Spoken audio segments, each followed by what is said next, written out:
Europe 1 matin, Marc-Olivier Fogiel. Forcément sur Europe 1. À 8h37, la personnalité du jour. Alors comment dire, une éternelle chemise blanche et 3 lettres qui font de lui le plus médiatique des philosophes français. À l'occasion de la Journée mondiale de la philosophie, vous recevez Bernard-Henri Lévy, Marc-Olivier. Bonjour Bernard-Henri Lévy. Bonjour. C'est donc tous les 3e jeudis de septembre depuis 2002, cet événement à l'initiative de l'UNESCO. Et vous étiez très militant et vous avez obtenu main de cause parce que la ville symbole de cette journée mondiale devait être Téhéran, en Iran. Ah oui, c'était le gag le plus lugubre et le plus morbide de l'année. On devait philosopher, en effet, dans le pays où Sakineh est condamné à la lapidation. Donc ça, à la règle du jeu.org, ma revue en ligne, on s'est mobilisé contre ce scandale, contre cette abomination, et on a gagné. C'est un des combats gagnés de la règle du jeu. On a obtenu de Irina Bokova, la patronne, la directrice générale de l'UNESCO, que l'événement soit délocalisé, qu'il se passe à Paris, dans d'autres grandes capitales du monde, mais pas à Quelle Téhéran. drôle d'idée, Téhéran. Vous dites d'ailleurs l'UNESCO n'en est pas à une forfaiture près, mais Oui. celle-ci serait de taille. L'UNESCO, spécialiste de la forfaiture? Oui, le sionisme égale racisme dans les années 70, il y a eu des choses comme ça. Mais vous savez, il y a un problème des Nations Unies en général. Il va falloir un jour poser vraiment le problème de la réforme des Nations Unies. Le fait qu'à la Commission des droits de l'homme des Nations Unies, par exemple, il y ait des pays aussi démocratiques que le Pakistan, la Libye ou l'Iran. Ou autre exemple, ces jours-ci, l'ONU vient de créer une agence femmes, une agence sur les femmes pour promouvoir dans le monde entier les droits des femmes et l'égalité des hommes et des femmes. Devinez qui est parmi le conclave qui va régler ces questions-là. Vous avez par exemple un délégué saoudien et vous avez de nouveau, comme on se retrouve, un délégué iranien. Donc vous aurez un Iranien qui va travailler à promouvoir les droits des femmes sur la Alors planète. justement, l'Iran, les femmes, vous avez des nouvelles de Sakineh? Vous êtes confiant? La dernière fois qu'on en a parlé, là, c'était sur une inquiétude. On pensait qu'elle allait être exécutée. Vous étiez extrêmement mobilisé. Depuis, ça n'a pas été le cas. La France et Nicolas Sarkozy ont dit leur engagement et donc ont milité. Aujourd'hui, Je ne suis pas du tout confiant. On a des nouvelles terrifiantes et tout le monde s'en fout. Et ça me désespère. Il y a 4 jours, la télévision iranienne a diffusé 4 interviews. Sakineh, son petit garçon, son avocat et les 2 journalistes allemands. Des interviews visiblement arrachées dans des conditions, en tout cas de contrainte, pour ne pas dire de torture.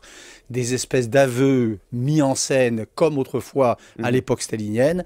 Et ça ne laisse augurer rien de bon. philosophie, Bernard-Henri Lévy. Déjà, la question du jour qui dépasse tout ça, faut-il supprimer les notes à l'école primaire? L'avis de quelqu'un qui a eu combien? Alors pas à l'école primaire, mais au bac en philosophie, vous avez eu combien, vous?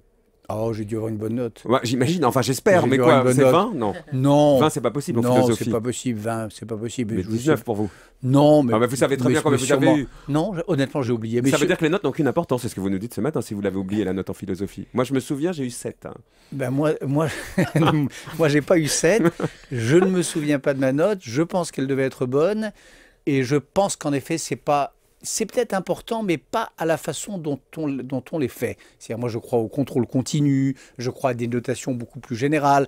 Je ne crois pas qu'on joue son destin. Je l'ai fait plusieurs fois dans ma jeunesse, mais sur une épreuve ou sur une dissertation. Ça, c'est affreux. Et donc, à l'école primaire, en revanche, puisque c'est le débat du jour, Ouais. est-ce que vous seriez signataire donc, de cet appel dans le Nouvel Obs 20 non connu, hein, des pédopsychiatres, Marcel Ruffo, etc. C'est fini. Plus de notes à l'école primaire. Oui. Ils n'en veulent plus. Vous Oui. Je pense en effet qu'ils ont raison. Pour l'école primaire, je pense qu'ils ont raison.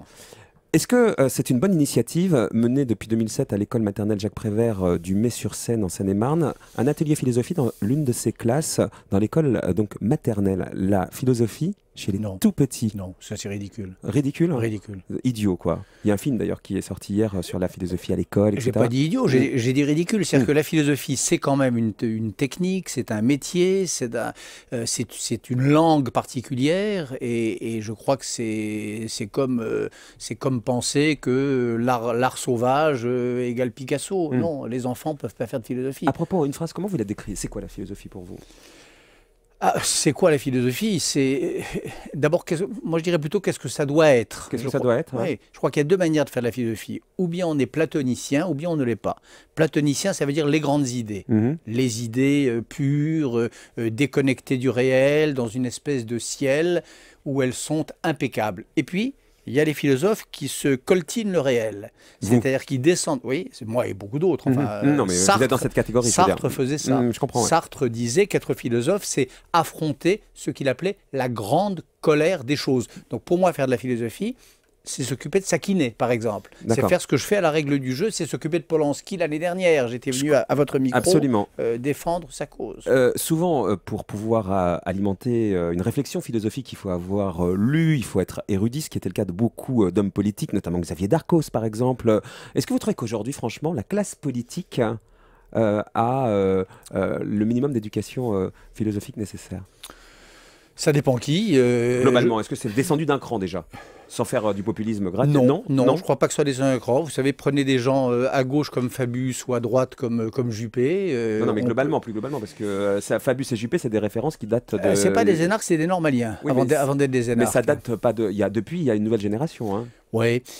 Je crois pas que ça ait descendu. Je crois pas que ça ait descendu d'un cran. Ce qui a descendu d'un cran, c'est la dignité de la politique. Ouais. C'est la hauteur où ces femmes et ces hommes mettent leur ambition. Nicolas Sarkozy à la télévision l'autre jour. Est-ce que vous avez trouvé que d'un point de vue général, d'un point de vue des idées, vous auriez mis tiens combien à une note si vous étiez prof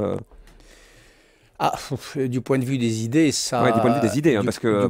Du point de vue des idées, mais est-ce que c'était son rôle ce soir-là? Est-ce que c'est ce qu'il devait faire? On ne peut pas dire que ça volait très haut.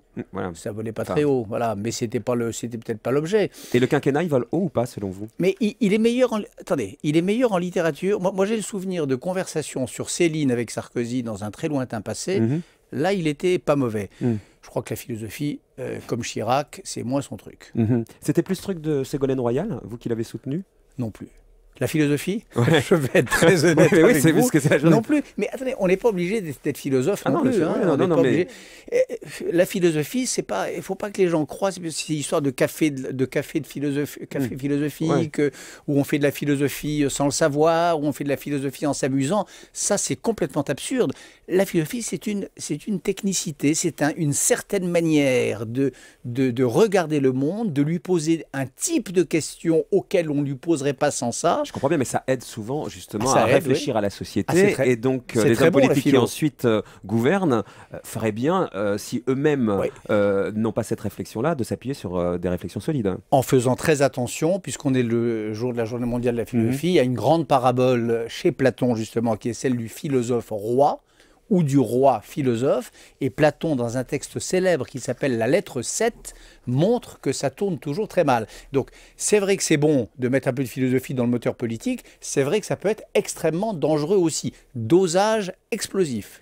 Le philosophe roi, excusez-moi, Bernard-Henri Lévy, c'est Nicolas Canteloup. Il arrive dans un instant. Merci beaucoup. Ah ben lui, c'est le roi en général, attendez, le roi absolu. Merci beaucoup Bernard-Henri Lévy d'être venu ce matin un peu élever le niveau sur Europe 1. C'est gentil.